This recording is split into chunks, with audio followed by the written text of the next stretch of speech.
무려 3년 6개월이라는 긴 기간 동안 가나안 땅에는 비도 이슬도 내리지 않는 지독한 가뭄이 지속되고 있었습니다.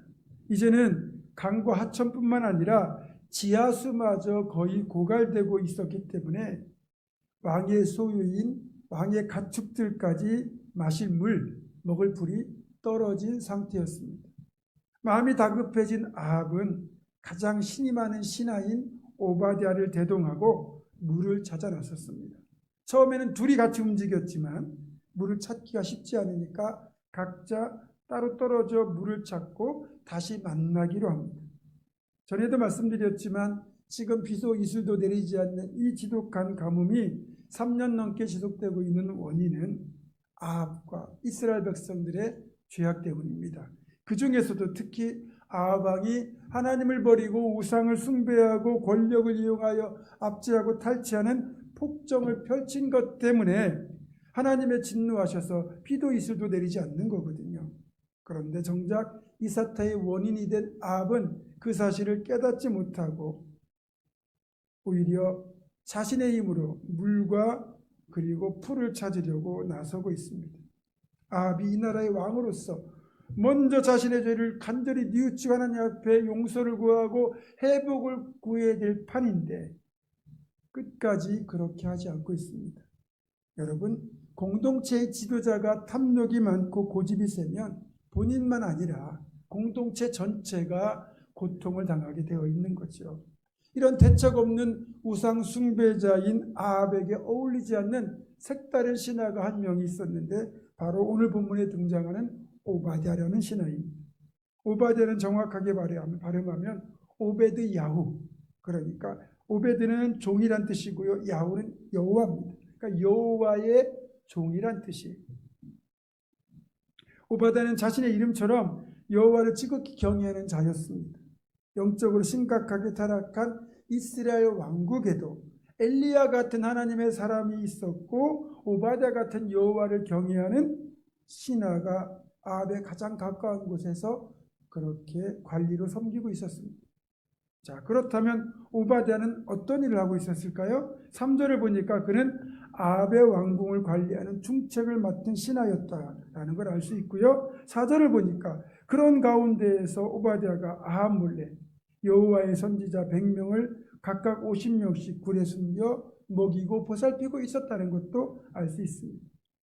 그 당시 아합은 이세벨의 유혹에 빠져 바알과 아세라 우상을 숭배하고 여호와 신앙을 가진 사람들을 박해하고 그 중에서도 선지자들은 무자별 체포해서 살해하였습니다.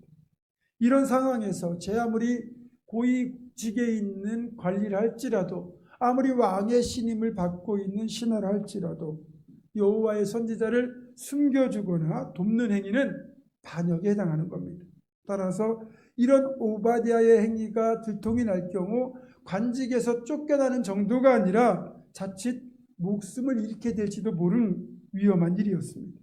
이런 위험을 감수하면서도 오바댜는 50명씩 총 100명의 선지자를 자신만 알고 있는 은밀한 굴속에 숨겨 자기 비용을 들여서 음식을 제공하면서 보살피고 있었습니다.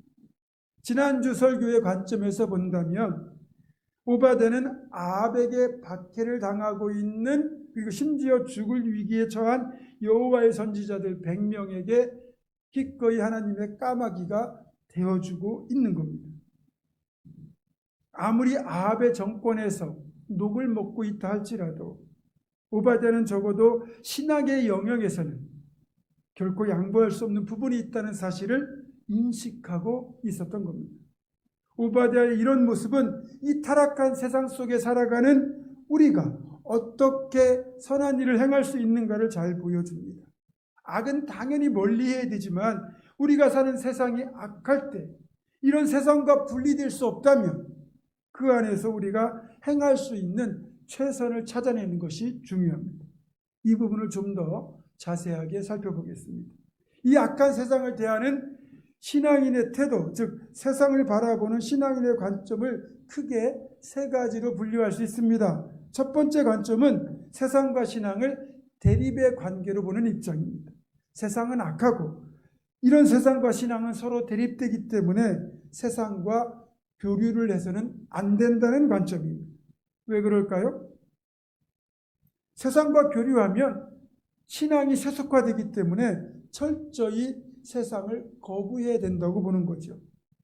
그러나 우리가 세상과 분리될 수 있습니까? 분리될 수가 없잖아요. 혹시 깊은 산 속으로 들어가서 거기서 혼자 살면서 기도하며 살면 세상과 분리되고 악에 물들 일은 없을지 모르겠지만 우리가 세상과 분리된다면 땅끝까지 이르러 복음을 전하라는 주님의 명령은 또 어떻게 실천할 수 있겠습니까? 두 번째 관점은 세상과 신앙을 일종의 긴장 관계이면서도 타협의 관계로 보는 중재의 입장입니다. 세상에 살면서 어떤 것은 받아들이고 어떤 것은 거부하는 등 적절한 대응이 필요하다는 거죠.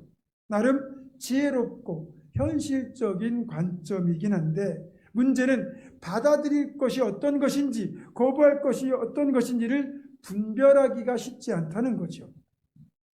세 번째 마지막 관점은 세상을 정복의 대상으로 보는 변혁의 입장입니다. 이 관점은 복음 그리고 기독교의 문화로 세상을 변혁시키고 정복해야 된다는 관점입니다. 그러니까 세상 속에서 더불어 살지만 우리가 빛이 되고 소금이 되어 세상 가운데 구별되어야 한다는 거예요.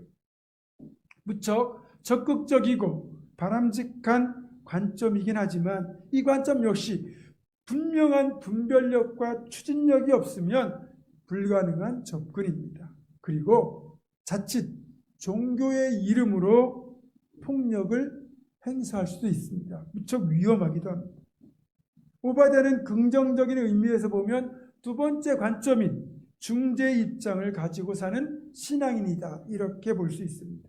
비록 아합이라고 하는 우상 숭배자 폭군 밑에서 일을 하고 있지만 아합의 종교 정책에는 동의하지 않는 거죠. 수용과 거부가 교차하고 있는 겁니다.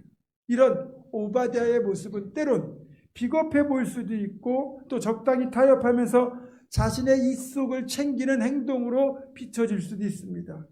만약 좀 냉정하게 비판적인 입장에서 보면 요즘 신앙인들에게 욕을 먹고 비난을 받았을지도 모릅니다. 어떻게 오바댜 같은 신앙인이 아합 같은 우상 숭배자 밑에서 폭군 밑에서 일할 수 있는가? 그렇게 비난받을 수 있거든요. 그러나 오바댜가 선지자들을 돌본 일을 포함해서 그의 삶을 살펴볼 때 결코 신앙과 용기가 없이는 불가능한 행동이라고 할 수 있습니다. 무엇보다 중요한 건 사람의 평가가 아니라 하나님의 평가잖아요. 하나님은 오바댜를 어떻게 평가하십니까? 3절을 보면 여호와를 지극히 경외하는 자다 이렇게 평가하고 있습니다. 그러니까 하나님이 인정하실 정도로 신실한 사람이었다는 거죠. 그리고 이 아합과 이세벨의 그 우상 숭배가 극심하고 여호와의 선지자들을 박해하는 이 시대에서 선지자 50명씩 그렇게 굴에 감추고 그들을 돌보려면 치밀하게 계획하고 행동해야 됩니다. 만약에 오바댜가 100명을 돕겠다고 어설프게 행동하면 어떤 일이 벌어지겠습니까? 이들의 목숨을 구하는 게 아니라 집단으로 선지자 100명을 아합에게 갖다 바치는 꼴이 됩니다. 그런데도 이 사실이 들통나지 않았다는 것은 오바댜가 무척이나 치밀하고 지혜롭게 행동했다는 거죠. 오바댜는 비록 아합 왕의 신하로 우상 숭배가 극심한 시대에 살고 있었지만 자신이 있는 곳에서 신앙을 지키면서 선한 일들을 감당하는 지혜로운 신앙인이었음을 알 수 있습니다. 우리가 이 타락한 세상, 이 악한 세상을 살아가면서 어떻게 믿음을 지키고 어떻게 선한 일들을 행할 수 있는가를 오바댜는 잘 보여줍니다. 솔직히 대다수의 신앙인들이 세상과 구별되거나 세상을 변화시키는커녕 오히려 세상 풍조에 물들고 은근히 세속 문화를 즐기고 있는 것이 현실입니다. 육신적으로는 그렇게 우리는 세상의 유혹에 늘 노출되어 있는 사람들이에요. 그러다 보니 우리가 그렇게 살다 보니 세상이 더욱 타락하고 어둡게 되는 거죠. 따라서 오늘날 곳곳에 오바댜 같은 신앙인들이 더더욱 필요합니다. 우리 신앙인들은 세상과 하나님의 나라 두 나라를 살아가는 이중 국적자들입니다. 육신적으로는 세상이라는 나라에 속해 있지만 영적으로 보면 하나님 나라의 시민이기 때문이에요. 이런 이중 국적을 가진 우리는 세상과 하나님 나라 두 나라 사이에서 갈등하며 살 수밖에 없어요. 그런데 이런 관점에서 본다면 오바댜는 세상 나라에 살고 있지만 하나님의 나라를 살아내는 사람이었던 거죠. 세속 권력에 부당하게 굴복하거나 지배당하지 않았고 오히려 자신에게 주어진 자리에서 최선을 다해 하나님의 나라를 세워가고 복의 통로로, 생명의 통로로 살아가고 있었던 겁니다. 보신 분들이 계실 텐데 쉰들러 리스트라는 영화가 있죠. 실화를 바탕으로 만들어진 영화인데 그 내용은 이렇습니다. 실제 내용입니다. 독일의 사역가였던 오스카 쉰들러는 2차 세계대전이 시작되자마자 나치당에 가입해서 나치를 이용하여 사업 기회를 찾고자 합니다. 그러다가 이 유대인들을 저임금 노동자로 이용할 수 있다는 점을 이용하기로 합니다. 그래서 그릇 공장을 설립하고 유대인들을 고용하게 됩니다. 싼 값에 이들 이용할 수 있잖아요. 하지만 이때는 이미 나치가 유대인들을 차별하는 정도를 넘어서 학살하기 시작할 때였거든요. 그래서 수용소에 있는 유대인들은 학살의 위험에 처했지만 적어도 쉰들러의 그릇 공장에서 일하는 유대인들은 목숨을 그렇게 부지할 수 있는 피난처가 되는 거예요. 그러면서 이 나치의 끔찍한 학살을 깨닫게 된 쉰들러는 그때부터 사람이 바뀝니다. 자신의 전 재산을 들여서 나치 장교들에게 뇌물을 주면서까지 더 많은 유대인들을 자신의 공장에 고용하는 방식으로 유대인들의 목숨을 구하게 됩니다. 처음에는 돈벌이를 위해서 유대인들을 고용했지만 유대인들을 학살하는 이 나치의 악함을 보면서 인간으로서의 책임을 깨닫고 결국 이들을 살리기 위하여 자신의 모든 걸 쏟아붓거든요. 쉰들러는 완벽한 영웅이라고 할 수는 없지만 적어도 악한 세상에서 선을 행할 줄 아는 사람이었다는 겁니다. 또 다른 이야기도 있습니다. 폴란드의 의사였던 유진 라조위스키 역시 나치 학살에서 수많은 폴란드인과 유대인들을 구한 인물입니다. 어느 날 의사였던 라조위스키에게 폴란드인 한 남자가 찾아와서 도움을 요청합니다. 그 당시 이 폴란드의 많은 남성들이 나치에 의하여 강제노동에 시달렸는데 이 남성도 그 중에 한 명이었습니다. 어째저째 해서 그 2주간의 휴가를 받긴 했는데 이제 휴가가 얼마 남지 않았고 다시 강제 수용소에 돌아가야 됩니다. 그래서 자기는 돌아가고 싶지 않고 이대로 도망가고 싶지만 그러면 자신의 가족들이 처벌을 받을까 봐 그렇게 할 수 없다고 한탄을 하는 겁니다. 그러면서 이 남자가 이제 이 유진 라조위스키를 찾아온 이유가 뭐냐면 그 당시 그 나치는 이 전염병인 장티푸스에 걸리면 수용소에 들이지 않았습니다. 그래서 라조위스키에게 어떻게든 도움을 받으려고 찾아온 겁니다. 자신이 장티푸스에 걸리도록 장티푸스 주사를 놔달라는 거예요. 병에 걸리게 해달라는 거죠. 여러분 그렇다고 장티푸스에 걸리게 할 수는 없잖아요. 장티푸스를 알다가 죽을 수 있습니다. 무척 위험한 일이죠. 그래서 라조위스키는 자신이 가짜 장티푸스 백신을 만들어냅니다. 그러니까 진짜 장티푸스에 걸리는 게 아니고 장티푸스와 비슷한 증상이 나타나고 만약에 혈액을 채취해서 검사를 하면 장티푸스 양성 반응이 나오도록 만든 거예요. 가짜 백신인 거죠. 당시 그 나치는 1차 대전 때 많은 독일인들이 그 독일 장병들이 장티푸스로 사망한 전력이 있기 때문에 장티푸스를 무척이나 싫어했고 두려워했습니다.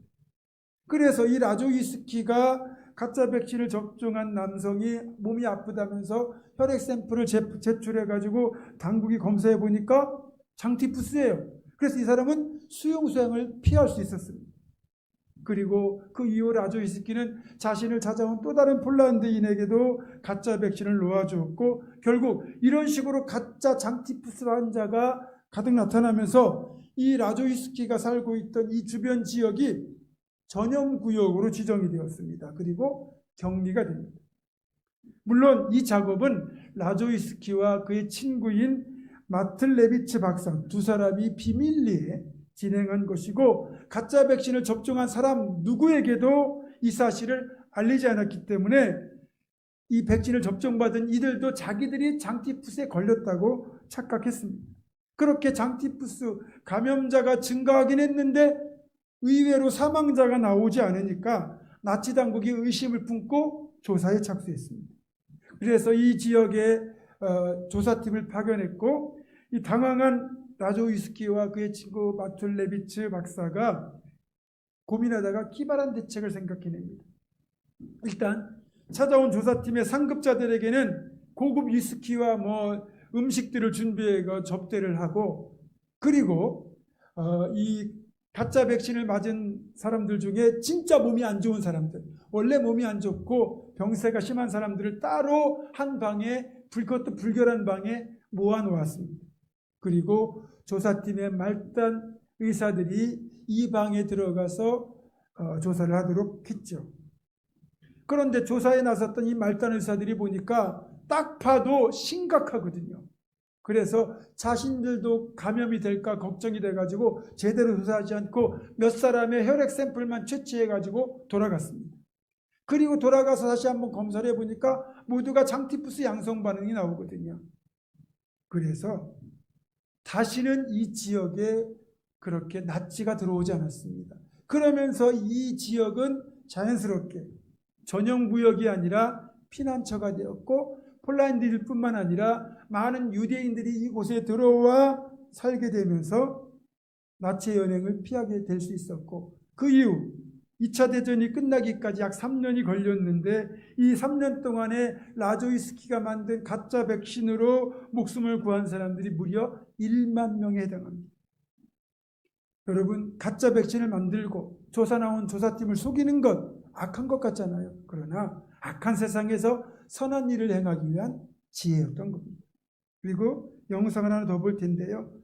참고적으로 이 영상을 우리가 이 온라인으로 상영하지 못하기 때문에 예배 시간에만 보고, 온라인에는 검은 화면이 그렇게 송출될 겁니다.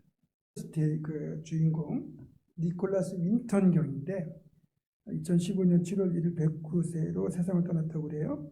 이분이 1938년 12월 인생의 전환점을 맞이하게 되는데, 당시 그는 크리스마스에 스위스로 스키 여행을 가려고 계획을 세우고 있었는데, 체코에 있는 유대인 난민수용소에서 자원봉사를 하던 친구의 부탁으로 난민수용소를 찾아가게 되고, 그곳에서 난민수용소의 처참한 상황, 그리고 나치의 잔혹성에 경악을 하게 됩니다.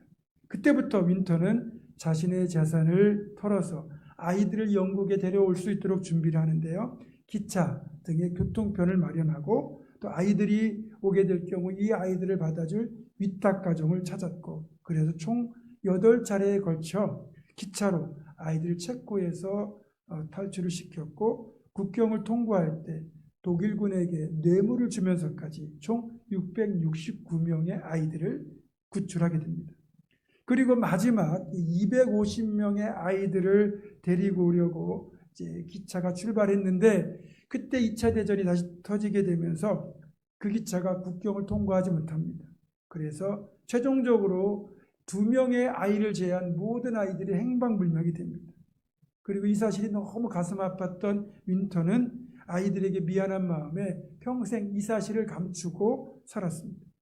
그러다가 이제 50년의 시간이 흐르고 1988년에 다락방을 청소하던 그의 아내가 이 사진과 서류를 발견하고 이 사실을 알게 되고, 그리고 아내에 의하여 이 일이 BBC 방송에 소개가 되고, 세계 각지에서 윈턴에 의해 구출된 아이들로부터 연락이 오기 시작합니다. 이 아이들 중에는 영화 감독, 국회의원, 석좌 교수, 사회 지도층, 유명인사들이 많이 있었고, 이 아이들을 통하여 태어난 후손이 5,700명이 넘었습니다. 그래서 BBC 방송은 이 윈턴을 방송 프로그램에 초청해서 오늘 보신 영상대로 그를 통하여 생명을 얻게 된 아이들, 이미 장년이 된 그 아이들을 만나도록 주선합니다. 그리고 오늘 보신 그 짧은 영상은 그 만남의 현장입니다. 그리고 이후에 그 6천 명 전체가 그렇게 함께 모여서 윈턴과 함께하는 시간도 있었습니다. 영국 왕실은 그의 선행을 기려서 기사자기를 수혜해서 윈턴 경이 되고요. 체코에서도 최고 훈장을 그에게 수여합니다. 오바댜가 아함몰래 선지자들을 숨기고 돌본 것, 신들러가 그렇게 유대인들을 고용하는 척하면서 그렇게 유대인들을 살린 것, 또 이 과정에서 뇌물을 준 것 등, 또 라조위스키가 가짜 백신을 만들어서 그렇게 독일 당국의 눈을 속인 것, 또 윈턴경이 자신의 모든 걸 쏟아부어 아이들을 구한 것도 악한 세상에서 선한 일을 감당하고자 했던 지혜이자 몸부림이었습니다.